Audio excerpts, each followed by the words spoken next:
कौन थी वो साधारण लड़की जिसके गीत सुनने के लिए स्वयं भगवान जगन्नाथ रात में बैंगन के खेतों तक पहुंच गए। उड़ीसा की पवित्र भूमि में एक साधारण बैंगन बेचने वाला व्यक्ति रहता था, जिसकी एक बालिका थी, भोली, निश्छल और प्रेम से भरी हुई।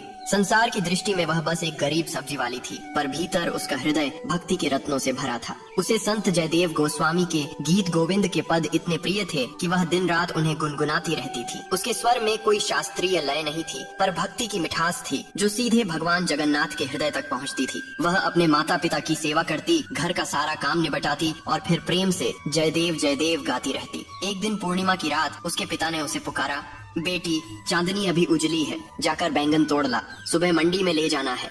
वह उनींदी आंखों से उठी, लेकिन मुख पर वही भक्ति का गीत था। वह खेत में पहुंची और गुनगुनाते हुए बैंगन तोड़ने लगी। उसके हर शब्द में प्रेम का झरना बह रहा था और वही प्रेम भगवान जगन्नाथ को खींच लाया। वे अपने दिव्य स्वरूप में उस खेत में पहुंचे, उस बाला के पीछे पीछे नाचते हुए जैसे एक प्रेम मग्न बालक हो। उनके पीताम्बर के रेशे बैंगन के कांटों में उलझते रहे, पर उन्हें होश कहाँ था।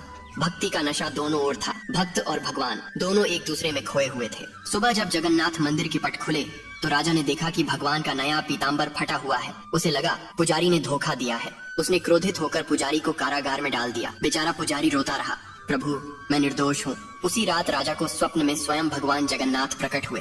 वे बोले, राजन, पुजारी निर्दोष है। मेरा पीताम्बर तो बैंगन के कांटों में उलझ गया था जब मैं अपने भक्त की भक्ति सुनने गया था। उस बालिका की गायन भक्ति ने मुझे बांध लिया था।